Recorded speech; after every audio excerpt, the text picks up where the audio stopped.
Hello and welcome to the Claret and Blue podcast live Q&A. It's Monday the 22nd of December. It's 10:25. John Townley, we beat Manchester United yesterday to make it 10 in a row across all competitions.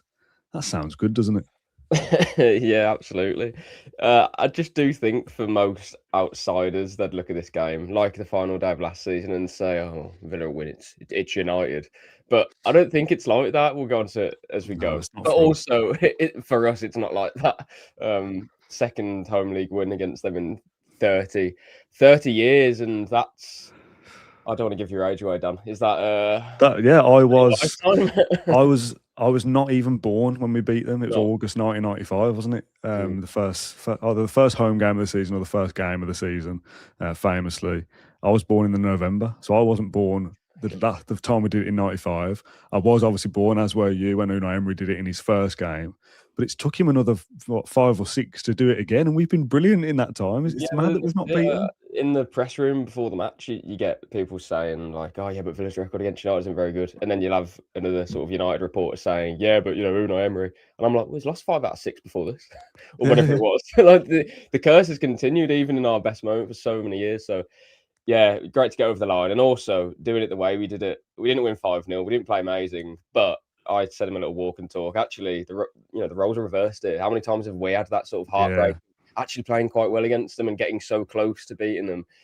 That was us yesterday. 2 rockets from Rodgers, and here we go. Yeah, 2-1 victory, and yeah, up to staying third, but the gap now between 6th and 4th is even bigger. Yeah, absolutely. We haven't got the live chat on screen today because we changed that out a little bit. But I will read through some of them. We're going to do questions today from the mailbag and some from the live chat as well. We're going to do about 45 minutes. We're going to treat this a little bit quick fire because I've got some editing to crack on with. Morning from Austin, Texas. Good morning, RJ. Arnie, Merry Christmas, everyone, says Ross. Go on, lads, says Jordan. Have a great Christmas. Edward says, hope you boys are planning to follow Match of the Day's lead and give us some in-depth analysis on Man United's excellent pressing. Nope, not going to do that here. I did watch Match of the Day, did you?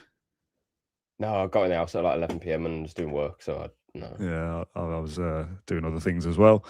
Yeah, it's great, isn't it? I like you, quite enjoyed the fact we didn't play particularly well, but still won the game in this specific match. Like normally, you want to play well. It looks good to play well. You don't want to keep playing and going, oh, I didn't really deserve that. I've got the points, but didn't deserve it. Against Man United specifically, exactly because of what you said. Yeah. We've had that millions of times. Yeah. Oh, they were crap today, but Fernandes, as always, popped up and scored. We just did that to them. Rodgers, we had 2 little moments of magic and Christmas crackers, and they go. Yeah, I don't really want to use the word luck, but something along those lines. We had a bit of we had the rub of the green, shall I say, in the way that Fernandes had to come off at half time, which helps us. And those things never happen for us against Man United. So I'm not fussed. And to win 10 games in a row, there's no sort of divine power that's just granting you 10 wins in a row. Maybe it's 2 wins in a row, but you'll get found out in the Premier League, trust me. And even in Europe as well, if you're not bang at it, we got found out against Go Ahead Eagles. So I think if we're not bang at it in the Premier League, I don't think you win, what are we, 6 or 7? Is it 7 in a row now, I think, in the league? Yeah, it's a tremendous run of form. And yeah, we should keep plugging away and listening to yourself and Matt on the post-match yesterday. And I'm not even... Actually, I don't know. I think I put a walk and talk out like 25 minutes or something. I think it was about 23, 24 minutes. Only then did I talk about, oh, by the way, we're 3 points off Arsenal still at Christmas, first place. I'm really not thinking about that whatsoever. I just think it's so early. But I know that's the narrative everywhere else. And if that is the case, then so be it. I mean, it's a good narrative to have. But then for us, if you keep kind of pushing and pushing and pushing, all of a sudden you realise that there is a gap beneath you. And, because people will say, oh, Villa will fall off at the end. All right, maybe we'll only finish third. Dan, oh, geez, what a sad season that'll be, considering where we are. No, not at all. We'll be where we deserve to be. And I just look at the moment, what 5 teams are better than Villa? And maybe at the end of the season, Liverpool will push up a bit, and Liverpool and Arsenal and City and Chelsea. And I'm being very pessimistic here. Maybe those teams, eventually will finish above us. Who knows? Maybe we will finish above all of them. But just to kind of play devil's advocate of what the narrative is at the moment, flip it the other way, I would argue that we should be in that top 5 now. I think it would be a big disappointment if we're not, because who's going to finish above us? Is it United? Is it Newcastle? Is it Brighton? Is it Palace? For me, it can't be. We are better than we're better than all of those teams. So I'm hoping Champions League football will come back to Villa Park next season, one way or another. Hopefully we can do it both ways. Yeah, so far this season, been tremendous. Yeah. Ross in the live chat says, does Dan still think we won't get 7 points from these three? So Matt Lynch said after West Ham that his prediction for United, Chelsea and Arsenal was 7 points. And I was like, 7 points? Are you mad? And obviously we're on track we can still do that. We've got 3 out of 3 so far. I don't think we'll get 7 points. To be perfectly honest, I think we will lose one of the upcoming games. Will we? I don't know, actually. I'm talking myself out of it. I think we might go and beat Chelsea and lose to Arsenal, is how I feel right this second. Now, if we were to beat Chelsea, I'd then go into Arsenal going, we beat them a few weeks ago. We've won 8 in a row, 11 in all competitions. Why can't we go and beat Arsenal as well? But I do just think I wonder whether yesterday's performance not being very good was the culmination of we're having to put a lot in here, and that does catch up with you at some point. Is that a possibility, do you think? I think possibly so. Can I just say, I actually think United played well yesterday. And I was looking before the match, they've lost 1 in 10, I think. This isn't a bad team, and we always look at United and think, they're better than last year. It's only United, and United aren't very good. Just because sometimes they might slip up and the spotlight is always on them. And if they had won yesterday, they go 4 points behind us. And we're a team who's just, as of yesterday, won 15 out of 17. Like, they're not a bad team. So this is why I take a bit of issue with some fans saying, oh, I get it, we didn't play particularly well. But at the same time, the United team isn't, it's not Wolves. It's not another team scrapping at the bottom, be it, I don't know, West Ham or whatever, and you're playing at home. United are a team who I think will be competing for European positions. And I know they were missing a few players, but just in terms of how they're set up, I think they did mitigate what we were trying to do quite well. We know we struggle sometimes with teams who play that sort of system and shape. So I just think it was a really good victory, not only because of the result, but it's Man United. We have to get over these kind of curses and hoodoos. And mentally, I do think for the players as well, again, losing 5 out of 6 before today, they would feel that to an extent, not as much as fans, but just getting over the line against them, as Matt Lynch says, getting 7 points out of 9. Well, I think we can believe that a little bit more, weirdly, because we've beaten United. Yeah. The harder games and on paper to come, but I just think getting over them, it was a big tick for us in our season, to be honest. It was a really important 3 points. And Chelsea and Arsenal away, both very difficult games, but we know that we're going to be, even after that run, in a really strong position. So we can play, I say, with the pressure off. That's never really the case, but we're not going to those places thinking we need to make up for not beating United at home. That isn't the case. So we can go there with a little bit of freedom, shall I say. The pressure will be more so on Chelsea, because they know if they lose to us, that's a gap then, 10 points? And Arsenal, of course, they've already won the league, haven't they? So huge pressure for them. John, do you remember in previous years when we've played Manchester United, Z in the comment section, the United fan? No, I don't. Damn it. Well, Z's back, everybody, who says in the comments, I love the fact that Z comes back every time we play Manchester United. Liverpool played like this, and look what happened. You lot aren't impressive at all. You're better than those teams. Why didn't you demonstrate it yesterday against an injury-ridden United team? Oh, we won. So that's the main thing. We don't necessarily need to play well to win the game, which is maybe says more about you than it does us. It's football, and I quite like the fact there's a Man United fan who keeps coming back to our podcast whenever we play Man United. We'll see you again whenever we play again in the future, and I'm sure you'll still be salty about it. I quite like that. Should we dive into the mailbag, John? Can I just say, Dan, I think we're missing a bit of Christmassy stuff maybe from my side, but I rate your hat. I think maybe the background we could have done a bit. It's white, so a bit of snow. Yeah, kind of. I mean, is that the kit behind you? So for those that are listening, I've got the white Luke Roper 32 red promotion era kit hung up behind me, and the background that we're filming on is a close-up photo of that shirt. I got my hands on the shirts recently from a friend of mine to borrow for a little bit, and I thought, I'm absolutely ripping this for all it's worth and getting pictures of them and hanging them in the background and all sorts. So, had them hung up at Podymore Heath last week as well. So, nice shirts, nice background. There is some, in the software we use, there's some like generated backgrounds we can use. So there's a little Little festive. On second thoughts. Crap in it. Proper crap that. Let's keep it as it is. Z says, you soon come to Old Trafford, by the way. Love, guys. All banter. That's it. Yeah, we're not digging each other too much here. Right, let's go into the mailbag then, shall we? Let's start with a bit of John Townley vindication. I'm going to have to open this wide up. Normally, I go through these comments before we start. Today, I haven't. I'm just going to read them live. This one, I've picked the longest one ever to start. Brilliant. From Ashton. It says, Dominic Calvert-Lewin is not pulling up trees, but I would argue he is doing exactly the job that John was suggesting he would be good for. Firstly, do you feel vindicated, John? And secondly, have you got any other suggestions for Villa to consider for the striker bargain bin in January? I've always been a big fan of Ollie, and I don't think a starting replacement seems feasible, but maybe another backup besides Marlon would be useful. Yeah, what is Calvert-Lewin on now? Is it 5 games in a row he scored or something? 6 and 5, I think. Decent, 5 games in a row he scored at least once. So, yeah, that wasn't me putting that comment, by the way, but thanks for shouting me out From with it. John Townley. Yeah, don't get me wrong. I didn't say at the time either that Calvert-Lewin would score any sort of amount of goals for Villa. I just think that if we were going to take the load off Ollie, which I think we knew we needed to do in the summer, but if the price wasn't right, then you can wait and stick with Marlon. And I think what we said there has proven true, although Ollie hasn't been at his top level. We're 3rd in the Premier League, 3rd in the Europa League. It's going to be Christmas soon. Like, we've managed that successfully in the end. Some would argue, and I would probably say the same, that maybe if we had something else, we would possibly even be here with more points. But again, I mentioned at the time, at what cost was that, though? We couldn't afford to spend £20 million on a striker, get them through the door, and sit on the bench and wait for Ollie to get tired after 70 minutes. So that's why I said at the time, Calvert-Lewin as a low-cost option would have been something that I'd have been interested in.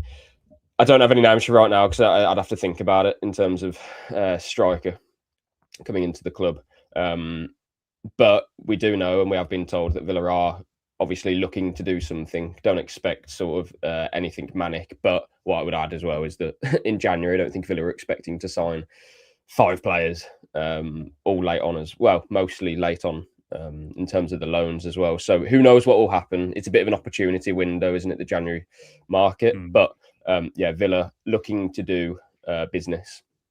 But obviously, hands are tied to an extent because of financial constraints. Said it before, say it again.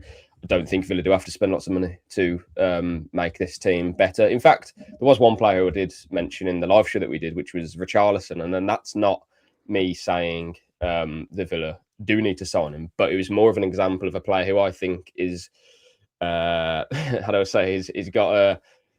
I don't think people respect what he's good at, if that makes sense. I think he can get a lot of stick for different reasons, but the point I'm trying to make is that a player who has maybe come through a bit of a difficult spell in his career, I think Emery can make them a better player, and if he doesn't, then that's on the player as far as I'm concerned. So I do think that we can get a player in who, across most positions really, who, be it on a free or is a low-cost option, and Emery will get something out of them so that we don't have to be spending £40 million to buy a striker. Like, you look at the Man United team, what is it, 70 million on Sesko, 60 million on Nagata. All those different players are costing lots of money. And Villa, what have we spent? 50 million on Onana in the last few years. That's about it. Like, we're not spending huge amounts of money and then looking at our players and thinking, oh, they need to be much better than what they are.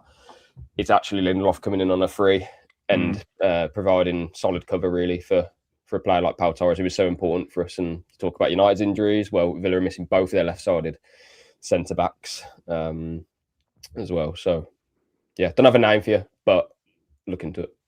Yeah, okay.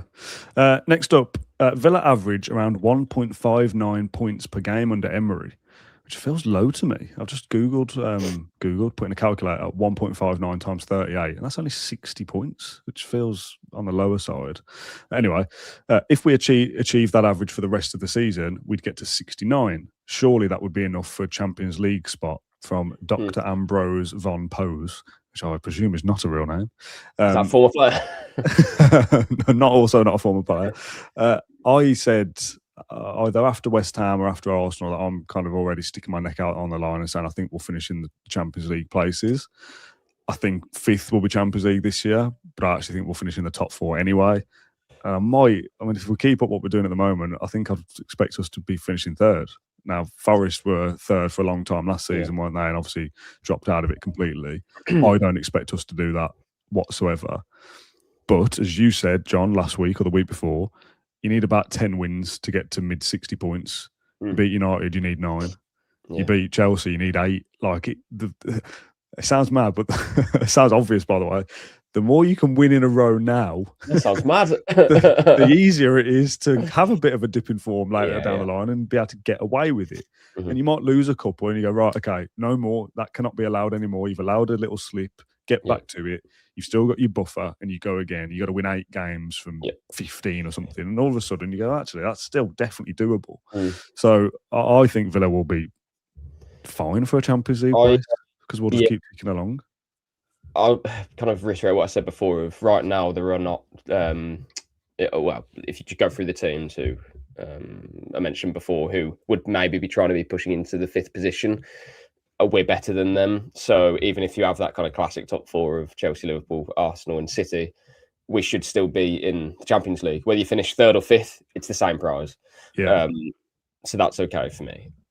Quickly on that, Dan, I did a bit of research last night in terms of how many wins those teams who finish 5th and 4th get over the season. So in 5 of the last 6 seasons, 20 wins get you 4th or 5th. And then the last 2 seasons, I thought this was interesting. The teams who finished 4th and 5th, so I forgot what it was. It doesn't matter. Anyway, 20 wins for 4th and 5th last season and 4th and 5th the season before. They all got 20 wins. So that's interesting. And that kind of pushes the thing that I was mentioning the other day. So 9 wins left for us, basically, because we've won 11. So 9 left to get to that sort of magical 20 win mark. Obviously, you need draws in there as well to then push you over the line to get those sort of mid 60s to 70 numbers. But yeah, I said on it, needs 70 points to almost guarantee top 5. Usually, it's probably less than that, to be fair. And for us, that's 34 points more. 27 of those points will be made up from 9 wins. And 9 wins is not something that we look at, I think, and oh wow, that's like, how are we going to do that? Don't get me wrong, that's a lot of wins still. We've just done 11, and now we need to do 9. But how many home games have we got left? Like, I think the target for us, if we can try to win every home game and nearly do that, we should be okay. But I would just, when I say, back my thing up about it, I don't think there's 5 better teams than us. There may be 4 in the end of the season, but equally in the next 2 matches, if we don't get the points that we want, it is just going to be a lot tighter then. And then I do think people will start to think, oh, well, we do have knockout football as well to come in April and hopefully until the end of May. Then I expect us to be stronger with the squad, though, in January. But that's something that we don't know yet, if that makes sense. Like right now, where we are is brilliant and fantastic. But I always try and be pessimistic to kind of give the worst view, which isn't a bad one, by the way. But just for a bit of balance, I just think, knockout football is going to be different for us. And have we got the squad to cope with that? Will we have to bring out McGinn for Gesson and Sancho for Rodgers in a Premier League match because we've just given everything to try and beat Lyon away from home? Like it's going to be a different ball game, I think. But I think we'll be able to cope with it. It's just another level, I think. But we're stacking at wins at the moment, so it's not a problem or an issue. It's just something that I think we need to be wary of. So kind of conversation of, I think we'll be able to finish above Chelsea. I think we'll be able to finish 3rd. Even if we would win at Stamford Bridge, I'd still be saying, okay, well, let's see, but we're in a great position. Just to combine a live chat and a mailbag about this points per game thing, AVFC Stato says those numbers are off. I trust Stato. Villa averaged 1.86 points per game in the Premier League under Emery, which is a 55% win rate, which is frankly incredible.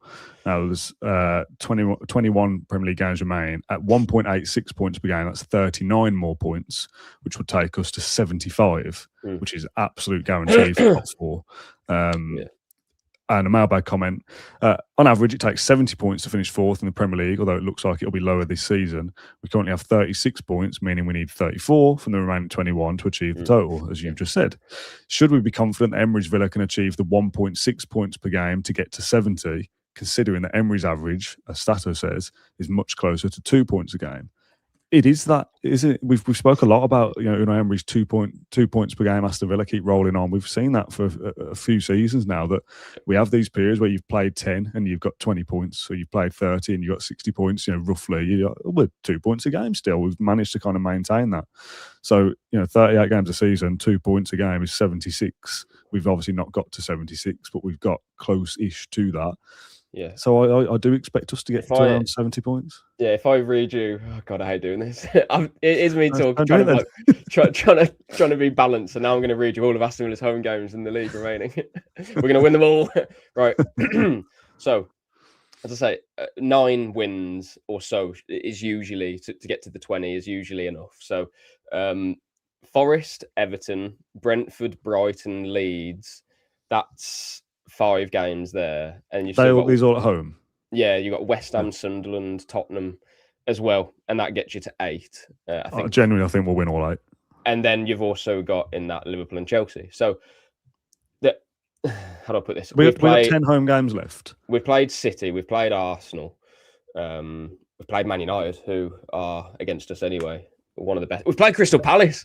That's the biggest one there.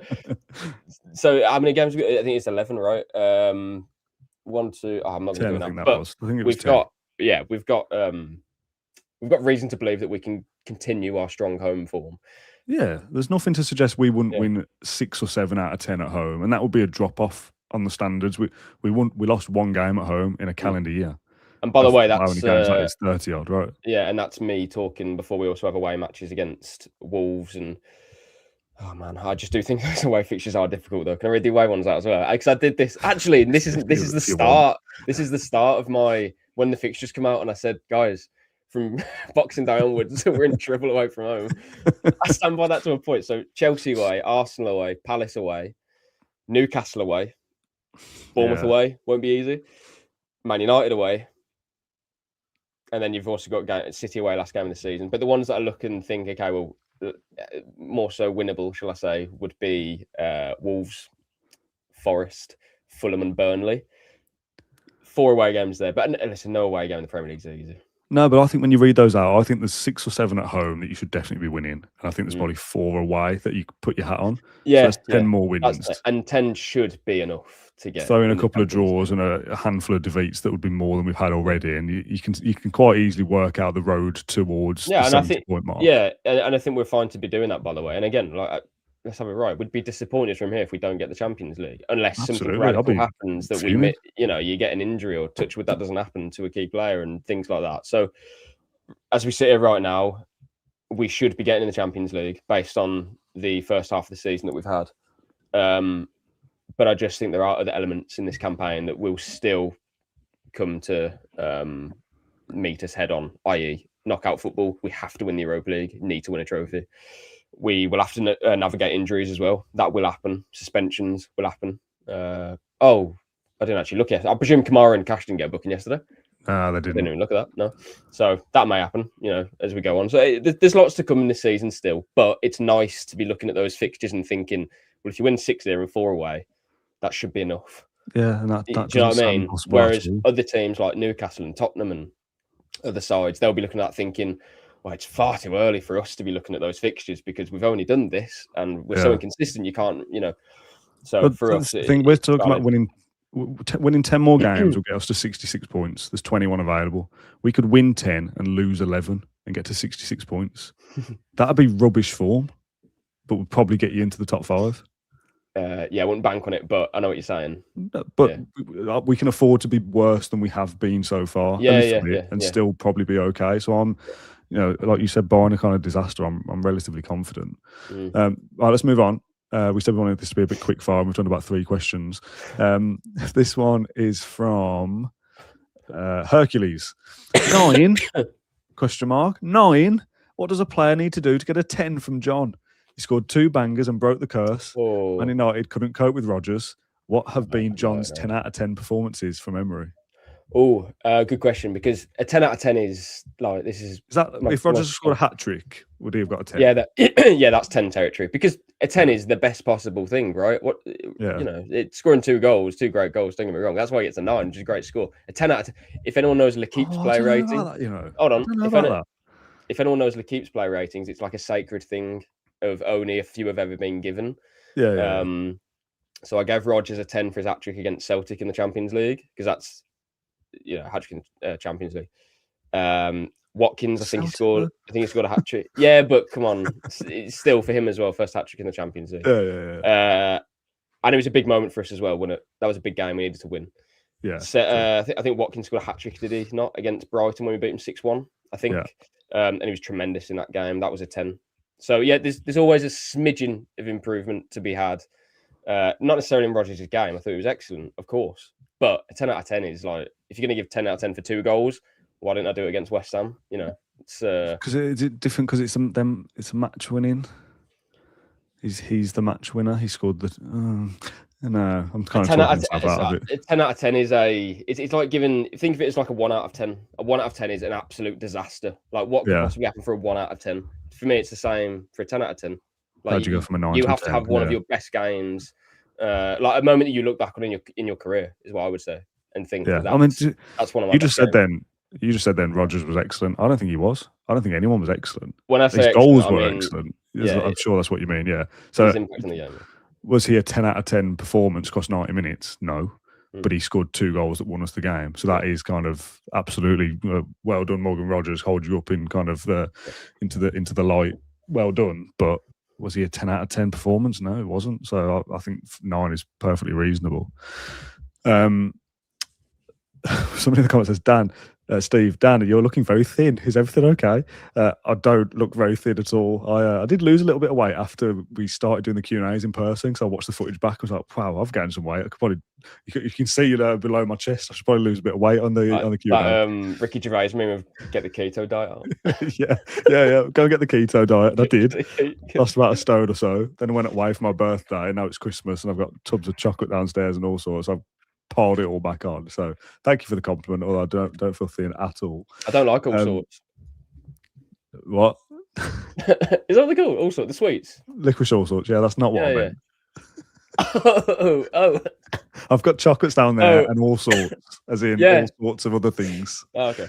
Not all sorts. Like bloody hell. Right, here's something that I initially scoffed at when I read it before, but maybe there is something in it. This is from Mailbag's beard. Merry Christmas, guys. Do you think it makes a difference that we play Arsenal twice in the first 19 games of the season and have to play Forest twice in the second half of the season, as we're yet to play them? Does that give us a small advantage for the second half of the season? For context, Man City have to play Chelsea twice in the second half of the season. Then there's something else about Rodgers that I can't be bothered to answer now, because we'll do a Rodgers bit in a sec. Does that matter? Because I often say when the fixtures come out, we play everyone twice.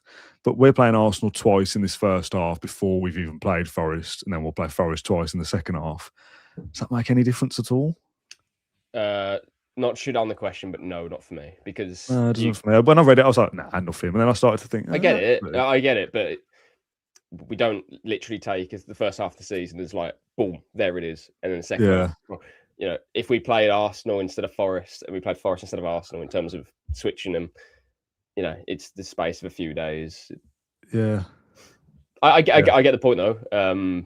I would like to look more in depth in terms of who plays at home against who. Like, as I say, we've already got our home games against, so we've played at home against Arsenal and City and beaten both. We obviously don't have to play them away. City's the final game of the season, which I think, I don't know whether I should say this now, but that could be a good thing in the way that hopefully there's a fixture. I don't think we'll have anything to play for on the Oh, you've done it. Well done, Dan. I think we'll be qualified for the Champions League by the last day of the season. Oh, yeah, I hope so. Like the year that we did it before, Palace was irrelevant. I actually think it'll be earlier than that. I think the final couple of games of the season. We also play, do we play Liverpool at home? Yeah. And yeah, I mean, that may be more so because Liverpool, I expect, will be in and around the picture, which we'll be in as well. So that could be interesting. If I offered you now, you have to beat Liverpool at home to confirm Champions League qualification, would you take that chance now? So I actually think it will be done before then. I think we'll have qualified before the final 2 games. Can I add something else into that? Go on. When's the Europa League final? Bang in the middle. Is it? Yeah. So it's Liverpool at home, Europa League final, Man City. Oh man. Whoa. Oh god. I'm telling you now. Oh man. The thought of that is already killing me. I'm telling you now, I'm going to note this down. I think for Liverpool, let's get this nice and clean, John. Stop your coughing so I can clip it up for Twitter later down the line. I think before we even play Liverpool, should I pout? I think we will be in the Europa League final and will already have qualified for the top 5. So Liverpool at home will be a party celebration that the result does not matter. We'll have full focus on Istanbul. We'll win the Europa League and Man City won't matter either. That is my Christmas prediction for the end of the season. Qualify for the top 5 before the final 2 games of the season and at least be in the Europa League final. And I think if we get there, we'll win it as well. I'm going big, John. I'm going big. I can't be asked for it. I'm going to do it. Hell, why not? Leading up to that Liverpool game, West Ham at home, Forest away, Sunderland at home, Fulham away, Tottenham at home, Burnley away. It's not a bad run. Okay.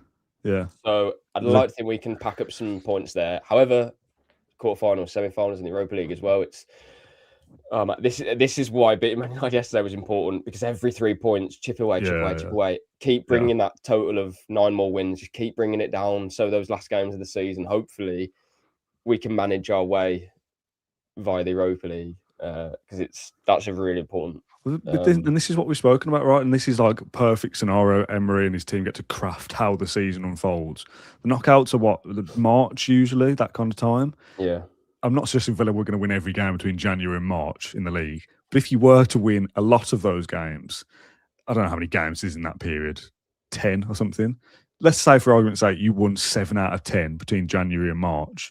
By the time the knockouts in the Europa League start, you'd be going, well, we're already on like 57 points. If we only need 70, we've got like 2 months to get less than 10 points in the league so we can focus on the Europa League. Do you know what I mean? So we're like, are we going to be able to balance the both? Well, if you keep hammering away at the Premier League as we are at the moment and you just keep winning, it's possible to build up such a head of steam that you're in a brilliant position by the time the knockouts even begin. Yeah. No, it's true. I just, get those points before that into the season, because that is a pretty brutal end. Okay. And we will next question. Next question is from Dean, who simply says, are we going to win every single game for the rest of eternity? Well, I think we might. Well, we're doing it so far, aren't we? At the moment, yeah. When was the last time we lost? What was the last defeat? Was it Go Ahead Eagles? No, Liverpool. Liverpool, of course, yeah. They were close, weren't they, those two? That feels ages ago, doesn't it? It does now, yeah. Yeah. 11 games ago. Well, yeah, exactly. Yeah. There's a couple of questions about backup striker. You mentioned that earlier. After our 10th win on the bounce and our 7th win in a row in the Premier League, we now sit on 36 points at Christmas. Do you think we can now stop worrying about relegation after the hysteria that followed the first 5 games? Asks Savo's bandana. 4 more points, John, is it? So the big 40? I heard someone, I don't know where this was, I can't quite remember, but they were saying as a Villa fan, I always still go to 40 points, and then what happens after that, I just take. And I thought, that man has been scarred. That is deep-rooted. Yeah. Sorry, mad to think where we were at the start of the season. In a weird way, I'm glad it happened, to the point where we now know, well, whatever happens in the future, if we don't win 3 or 4, or we lose 4 in a row, whatever, like, it's okay. We know what we have. We know the players that we have, but more importantly, the manager. It's going to be okay. So I'm hoping that it probably still happen, but mass hysteria and stuff after that hysteria, it won't kind of last long, because the evidence is that, well, what happened after that? We won 16 out of 18, maybe even more. So yeah. Okay, next question is from Man United fan Tears, who says, hi guys, have a Emery Christmas, Emery Christmas, and Emery Christmas. Another one for the XG merchants. Rodgers' goals both 0.05 and 0.04 against United. How is that zero? How is that 0.0? Well, it's a brilliant goal, but that is not. Like, what would be the maths? What would be the maths for him to? Was that 3 out of 4 out of 100? Yeah. It's mad, isn't it? Yeah, I said this at the live show. At what point do we say that XG is a load of rubbish? They didn't say rubbish. Is it used for people to claim their team could have won the game when in reality they didn't? Surely XG should be different for different players. It's exactly the point I raised at the live show on Monday. Morgan Rodgers in that position, if he takes that shot in a simulation, scores that goal more than 100 attempts, he only scores it 4 times. I'd say it's more like 40. Even that's nearly on the low side. He's done it. How many? Something that I would try and work out. How many shots has he had in the last couple of games? I don't know. Good question. No idea. But he scored like 6 goals or something from 10 shots or something. 4 or 5. He comes close to scoring at West Ham from a relatively similar position, but it was further out. Goes on the roof of the net. Scores a worldie against West Ham. Scores a worldie against United. Scores another. I mean, the second one shouldn't be that low. Like it's a good chance. It's a chance where you say, "Oh, Rodgers had that chance." That is not 0.04 or whatever. Good finish, don't get me wrong, but a player of Rodgers' quality, you expect him to at least be putting that on target. So yeah, I don't know. In his last 6 shots or something, his XG must be very low, and he's scored 4 goals, 3 of which, well, actually, I say 4 of which are all really well taken, but 2 of which are certainly goal of the season in Villa's terms. Contenders. Yeah, it's just crazy that. I don't care about it ultimately, XG or stats. I get it. But we have to, because it's a stick that's being used to beat Villa with. I would add that XG is useful. I do think it is, but there's certain contexts that are needed as well with it. For example, we did a video, didn't we, earlier about our chance creation is low. I still think that's valid. We're not producing the kind of quality of chances that I think we've produced previously, but the chances that we are making. They're still in decent areas of the pitch. Rodgers is obviously collecting the ball where we want him to, on the edge of the box, and we know he's got quality. If that was the other side, we're not doing what we were critical of back then. We're just not clinical enough because we're creating some chances and we're maybe not taking them. Whereas at the moment we're not creating loads of chances. We're scoring enough goals to win games. That's being clinical now. Yeah, no, it's true. Yeah, there's different things I want to see more from our attack, which we can explain in numbers, but. Equally, it's just stupid to suggest that Villa's 10-match winning run is a load of rubbish because they keep scoring good goals. Well, I would, as has been proved, Morgan Rodgers is doing this sustainably. It's like, I thought back yesterday when I was going home, that season where Gareth Bale kept scoring worldies. I think it was like the 13-14 season. Yeah, Rodgers is doing something similar to that, where you looked at Bale and thought, oh, he keeps doing this. He's a good player. Rodgers is a good player. I'm not saying he's the level of what Bale was then. He's not a million miles away. But in terms of the quality he has, clearly he has a technique. We always talk about, I'm not comparing him to Ronaldo, but in terms of a technique and a way that he can strike the ball, he has his own, he knows what he's doing. This is long hours on the training ground. It's not a fluke that he can hit the ball in a certain way and keep doing it. He did it differently yesterday to what he did against Leeds, Tottenham and West Ham, but both were similar techniques as well. So, yeah, he's a top player and he's going to score those goals from that position more times than, as I said in the live show, than Matt Doherty. Yeah. Tommy says, come on, lads, just win the next 2 and silence the doubters. Imagine if we were playing in the next 2. It's not up to us, is it? Sadly. Well, actually, not sadly. Happily, it's not Speak up for yourself. If you got thrown into Chelsea and Arsenal, would you win the game for us, John? Depends what minute and how long I was on the pitch for. Okay. There's loads of comments in the mailbag about Rodgers. Not necessarily all questions. One here. First, it was unsustainable. Now we rely too much on Morgan Rodgers. Morgan Rodgers played number 9 for Middlesbrough. So what did Emery see to convert him into the player that we're seeing? I kind of, I don't know how much you listen to the post-match, if you listen to all of it. I almost went to just naturally go, yeah, because he's a world-class player, and almost got it caught in my throat a bit of actually, hang on, is he world-class? Is he world-class, do you think? I can't quite decide if he definitely is, or I'm a bit on the border. It depends what you define as world class. For me, no, because for me, world class is top 5 players in your position in world football, and I don't think he's there yet. And I don't want to put that pressure on him that we have a world-class player. And again, 60 days ago, our own fans, a minority, were jeering him for making a successful pass. Like, I think football can be quite fickle. Like a couple of months ago, we were getting asked in the Mailbag, was he just a glorified championship player after all? Exactly. I was saying it's world-class. I think it's a bit like, let's just have balance. He's doing very well, and that's great. But to be world-class, you've got to sustain that over a long period of time. And I think he's getting better. I think he's better than now than what he was last season, because last season my thing with Rodgers was that I'm seeing lots that I love about him, but not always is the final product there. We weren't quite seeing that sort of stardust in front of goal. We are this season. And I didn't think he had that in his locker, if I'm being perfectly honest. Everything else we know that he has, and he's a very well-rounded player, very versatile player, knows tactically what to do on a football pitch. But having that quality, that separates players, and that is world class. What he's doing at the moment this season in terms of his goals, they are world class goals, and it's world class quality. It's just piecing it all together and then doing it consistently with some longevity as well. It's been brilliant in the first half of the season. He had a bad first 5 games or so, and he'll admit that himself. But for the last couple of months, he's been superb. Continue it now, and we can have that kind of world class conversation. I think maybe after the season or even after the World Cup. Yeah, that's fair answer. I'm going to combine 2 here as well in the mailbag from oh God. And I'll do it anyway, it's Christmas. From Alan Wright's back, sack and crack technician. Technician? Bloody hell. Oh, it's like a nail technician, isn't it? So I think it's probably the same phrase. It's Christmas, I'll allow it. Who are the 3 priorities for new deals? And in the live chat from Martin, are we not worried about losing key players in January?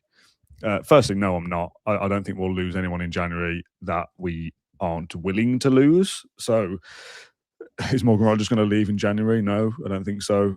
Might I don't know, pluck a player out of the air? Yeah, maybe, because we're willing to let that player go, or we get an offer that we deem too good not to accept. I don't think that would happen. I'll let you speak in a sec. In terms of new deals, Tielemans, Rodgers, chicken, Torres. Yeah, some interest in Barcelona allegedly. Tielemans and Torres would be the 2. The Villa will be obviously looking at as well. So our thoughts will also align with the clubs, I think, on this one. I think if Watkins was on something like 7 or 8 goals, I'd probably be saying he's probably new contract territory, because obviously his is running out a touch. But I think we're probably seeing the end. The only other one that you'd mention as well would be Buendia, a player whose contract is up relatively soon and has proven his worth so far this season. So, without him, we're not where we are in the table. I'd throw Emmy in there as well. What's Concer's value? Concer's would probably be the next one I'd mention after that. I can't quite remember. Is that 2028? It was 28 or 20. Yeah, 28. So a player that you'd probably look at more so in the summer, because you'd have 2 years left then. But I will just quickly say this. I'm going to say anyway. I think Villa have sold really well. Yeah, we've mentioned this before about how Louise, Duran, we've got good money for players who were playing, I think, better because they're working under Unai Emery. We've also sold Diaby to a club that we're not competing with in Europe. How's he getting on, Diaby? I think he's doing okay, but with respect to the Saudi league, it's hard to don't care. So I will just say that I'm not saying, I don't want to make this kind of a negative thing, but I've said before, for Villa and Monchi said it to my face, for Villa to improve, we have to sell for different reasons, and it's fine. Like, this will happen. So I think it's important that firstly we protect players in terms of their contract. In terms of their value from their contract, but also, for example, last summer our plan was to keep the players that we have rather than sell for and bring in for big money. We didn't do that. We had continuity, and we're seeing the benefits of that now, I think. What we're going to do next summer, we'll find out. But I would just say that we've sold well so far. At some point, we can't keep these players forever, is what I'm trying to say. We can't just let them dwindle into their 30s, and you then sell them for 20 million to become a backup at Arsenal or whatever. You have to sell at the right time to improve and get better. Lots of clubs do this, and I think we've done it probably better than most, to be honest. Our net spend under Emery is one of the lowest in the league, and that's remarkable, isn't it? And look at where we're going. So, yeah. Next question is one that I kind of deem as our public service of maybe you can go and get an answer for this one specific person. I read this and I was a bit like, oh, that's annoying. So I want to share it quickly. This one's about stewards. We are phenomenal. We are phenomenal. And as a 43-year-old, this is the best I've ever known life as a Villa fan. However, do you know why the stewards have moved to sitting on chairs rather than stools in front of the Holt end?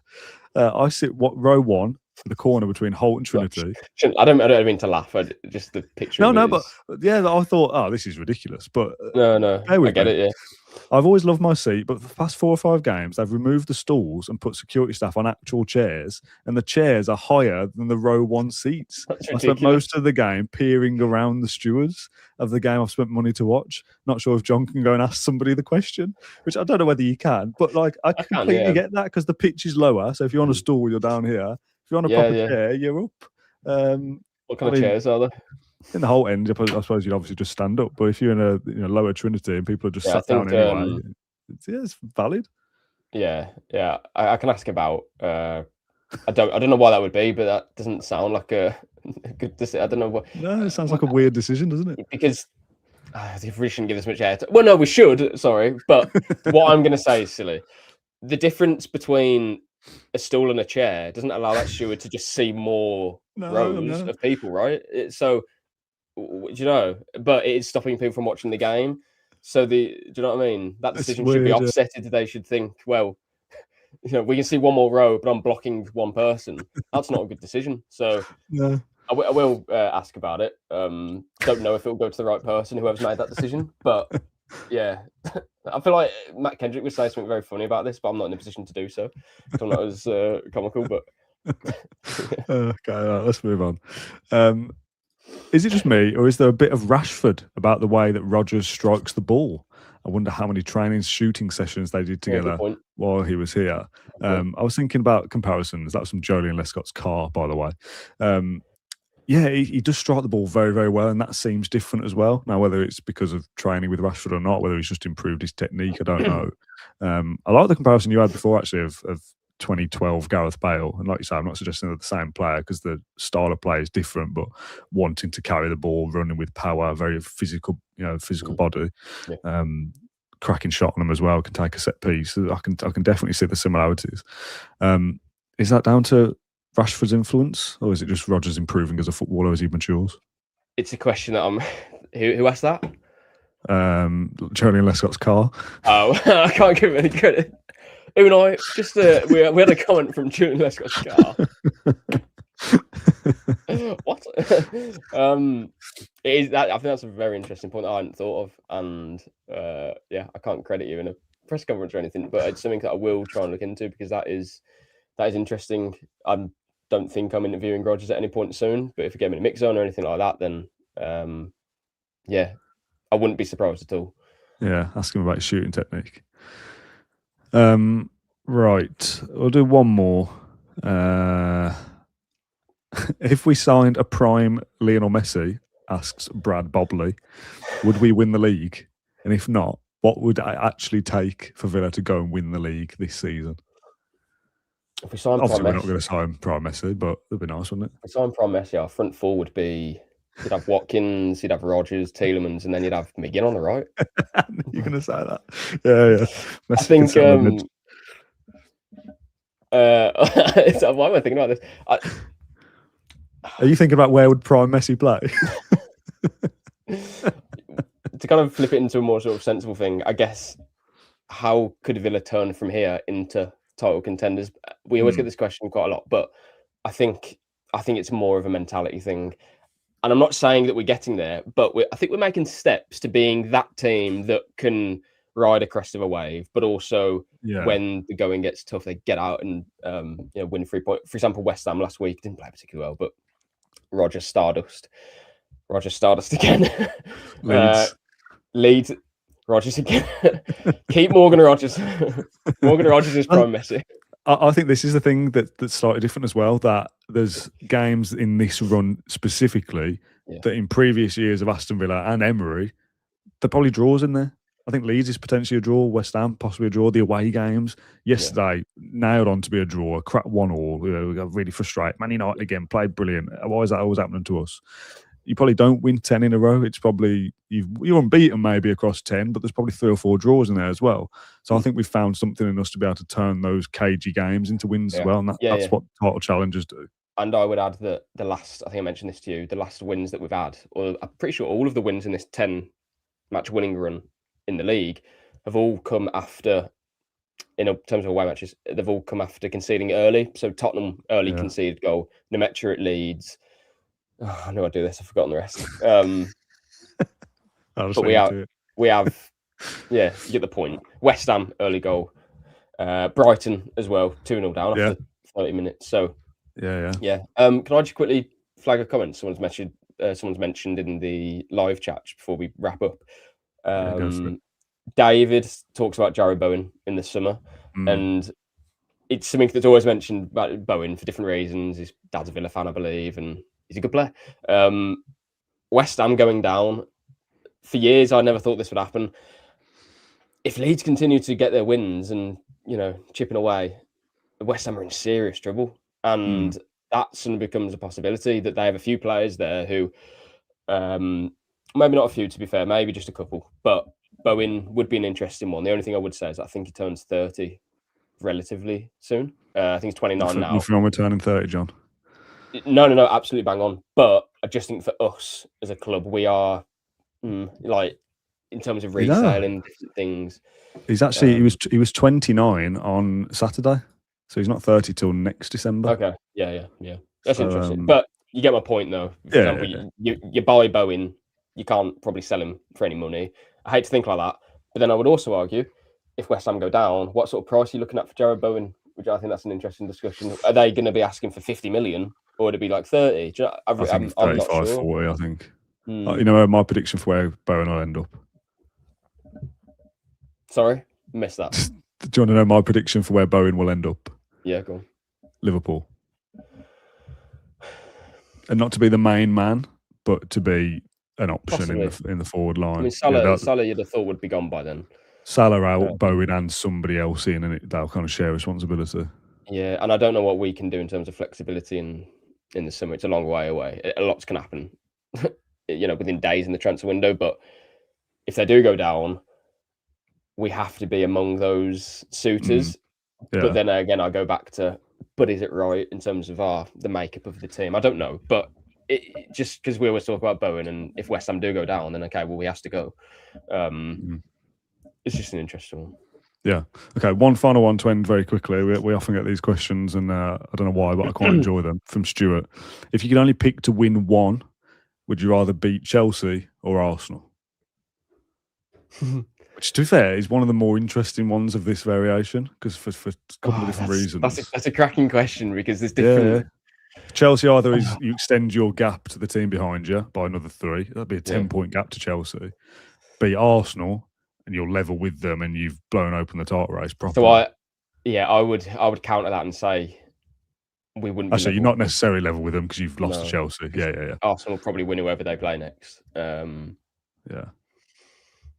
I think I'd rather beat Chelsea. Oh, I hate it because I know everyone else is thinking obviously Arsenal.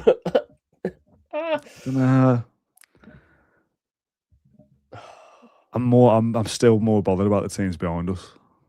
A 10-point gap to 4th. I'm gonna go sensible, and you know what I would say? If we were to beat Arsenal, I don't feel any more confident about winning the league. I just wouldn't. No. Because it's not March. But I would feel even more confident by beating Chelsea to begin the Champions League. Do you know what I mean? Yeah. So I would say Chelsea. I just think. By the way, the comments say Arsenal. By the way, I know. I'm ignoring that. I don't have a hatred for any team. Maybe that's building across a few. To be fair, I do hate Blues. I meant in the Premier League. They're down there. Man United. They're not in my vision. Yeah, I'm Man United. And Arsenal. To be honest, I'm just saying. Palace. I'm Palace. Yeah. And Newcastle at St I like James's Newcastle. specifically. Anyway, And Wolves. I retract that. I do have a hatred for quite a few teams. I literally hate watch every weekend, multiple clubs. But I think a lot of people would say Arsenal because there's a bit of a, I'll say rivalry, but there's something there that's bubbling under the surface. Yeah. Like we've had their number a little bit and the Emery factor and stuff. There's a possibility you beat Arsenal and you actually do stop them winning the league. I know it's only December, but to take 6 points off them. I'd rather win at Arsenal without any sort of context, right? Yeah. But in terms of points and just being sensible, I would say Chelsea. But yeah. either one's fine. I mean, the comment didn't say win one, lose one. It said which would you rather win? I think maybe if you beat Chelsea, draw at Arsenal. Oh, if that's the case, I would rather beat Arsenal because we've got a better chance of beating Chelsea than Arsenal, in my opinion. Okay. But if the question is you lose one, win one, yeah, I would rather have a bit of a buffer or an even bigger buffer to Chelsea than Arsenal. Because I just think over the course of the season, it's a massive ask for us to stay in that race. In fact, the race hasn't started for me. It's at March, April time for us. You know. Okay, we'll wrap up there. We've done 55 minutes, which is longer than we expected to. Obviously, we did the post-match show last night, myself and Matt Kendrick. So if you missed that or haven't got round to it yet, do go back and listen to that as well because that was great fun. Enjoyed that, John? Did you? Our final Q&A of actually, will it be? We might do one between Chelsea and Arsenal. We'll see. Yeah, I think so. I think to have those, any 2 games, I think we need to probably do something between them. I don't know when, but. Yeah. Well, we're not doing any preview content or anything over this. So we're both going to have a bit of a break. There will be a post-match show for Chelsea. That'll be me and a guest. There'll be a post-match show for Arsenal. That'll be me and Kendrick, I believe. So you and I will probably catch up between those 2 games somewhere if we can and see where we are after Chelsea. It might be that we've won 8 games in a row, John, and 11 in all competitions, and we are firmly up there. So we'd have to talk about it. Are you doing post-matches for those games? Sorry, did I miss that? Yeah, literally just said. Yeah. Literally just said, John. Thanks for that. However, this is not the final video before Christmas. We teased it a little bit on the post-match last night. There is one more podcast coming on Tuesday evening. It is an interview. I cannot say any more at the moment. It will be all revealed Tuesday morning. Just keep an eye on our social media channels and our personal accounts. We'll do some reveal of who that is. We'll do a little trailer. We'll do all the usual works. We're very, very excited about it. You got a big grin on your face, John. You love it, don't you? Yeah, one more before Christmas. Yeah, one more. If you want to have a guess at who that is, you can do, although I'll not confirm or deny who it is. We did rule out that it was David Platt, so Matt got a little bit excited on the post-match last night in the comments, like, is it David Platt? It's not. It isn't David Platt. And it's nobody who is currently at Villa either. I'll say that. There's your today's clue. So yeah, come back to the feed tomorrow, probably 6, 7, 8 o'clock on Tuesday evening. That'll be out on audio platforms and YouTube. I'd recommend watching it though for the best experience. It's a big telly job, I think. Get it off the iPad, off your phone, get it on the big telly, sit down and watch it properly because it's well worth an hour of your time or whatever it ends up being.